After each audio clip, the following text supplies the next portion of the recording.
Hi, I am Dr. Saurabh Goel. I am a consultant nephrologist, DM nephrology, and I am currently working in Delhi Heart and Multi-Specialty Hospital, Moga. Today, we are going to discuss the topic which is CKD and edema. First of all, a few words about CKD. First of all, we should know what is CKD. CKD is chronic kidney disease. Chronic kidney disease means there is a continuous and progressive deterioration in the structure as well as in the function of the kidneys. It is irreversible damage to the kidney. So kidney serves very important purposes in the body. It has numerous functions. The functions like it maintains the water balance in the body. It helps in regulating the minerals and the electrolytes. It helps in the production of blood. It is helpful in the controlling of blood pressure, and it also performs several other functions. So when these functions of kidney deteriorates, patient has certain symptoms developing in his body. Chronic kidney disease, it is classified into 5 types according to the severity. We label patient having chronic kidney stage 1 when 90 or more than 90% of the kidneys are functioning. We label patient as having chronic kidney disease stage 2 when the kidneys are working between 60 to 89%. We label patient as having CKD stage 3 when the level drops to 30 to 59, and 4 stage we label when the function drops to less than 15 to 30, and stage 5 when the kidney functions drop to less than 15.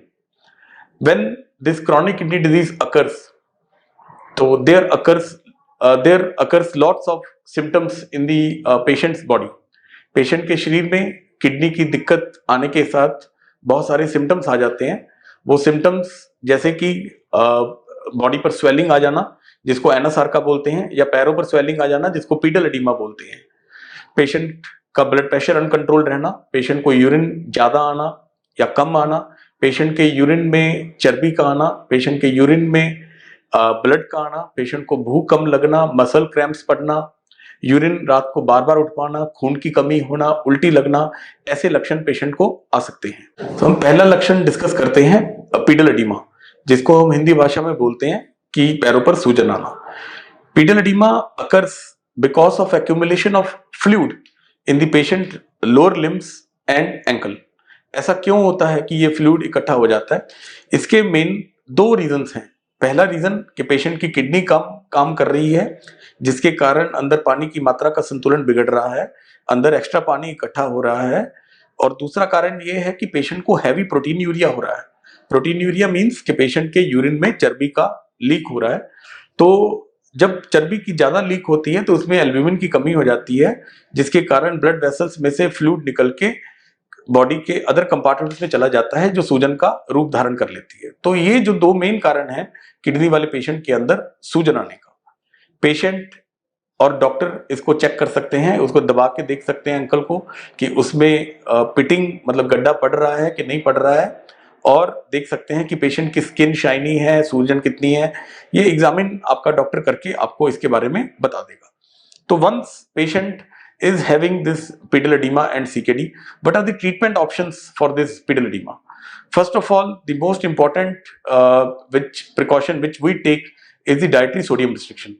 हम patient को उसकी नमक के seven के बारे में बताते हैं कि कम कीजिए, और नमक की मात्रा जब शरीर में ज्यादा होती है तो वो पानी इकट्ठा कर लेती है, जिसके कारण स्वेलिंग हो जाती है. तो सबसे पहला मरीज को जो हिदायत दी जाती है कि नमक का कम सेवन करना है. दूसरी चीज है कि हम बताते हैं कि पेशेंट को एक दवाई दी जाती है जिसको हम हमारी भाषा में डायूरेटिक्स कहते हैं.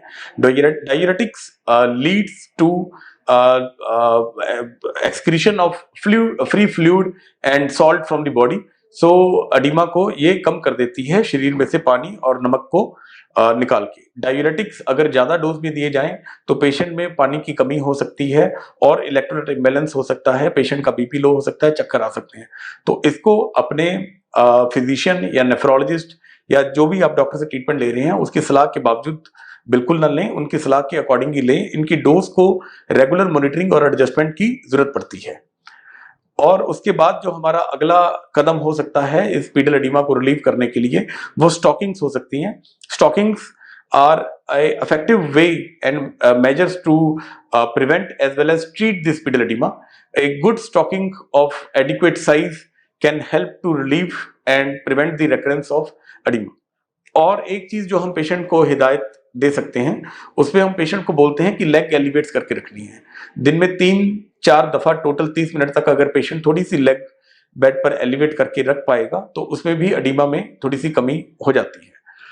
तो ये जो मेन कारण है एडिमा का कि क्यों होता है किडनी के डिजीज में, उसके लिए क्या कुछ किया जा सकता है, तो ये चीजें हैं। पैरों की सूजन के अलावा पेशेंट में और सिम्टम्स आ सकते हैं, जैसे कि खून की कमी हो सकती है, उल्टियां आ सकती है, सांस चढ़ सकता है, यूरिन बार बार आ सकता है या कम आ सकता है, यूरिन में ब्लड आ सकता है, यूरिन में चर्बी आ सकती है, खून की कमी हो सकती है। ऐसे और बहुत सारे सिम्टम्स हैं जो किडनी पेशेंट में आ सकते हैं। इनके बारे में भी हम फ्यूचर में डिस्कस करेंगे।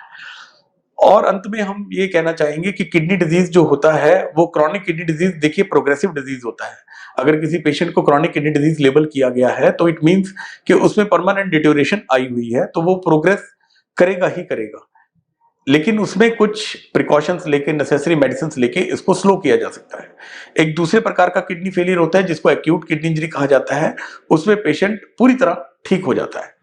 तो इस तरह सतर्क रहें और अपने किडनी के संबंधित कोई भी दिक्कत हो अपने किडनी वाले डॉक्टर से परामर्श लें और अपने शुगर बीपी को पूरी तरह कंट्रोल रखें। So at the last I would like to say कि क्रॉनिक किडनी डिजीज जो होता है वो प्रोग्रेसिव डिजीज है। Once patient is labelled as having chronic kidney disease, he should stay in touch with his nephrologist.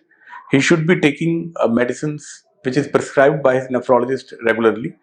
His medicines prescribed by nephrologist will slow down the progression of chronic kidney disease.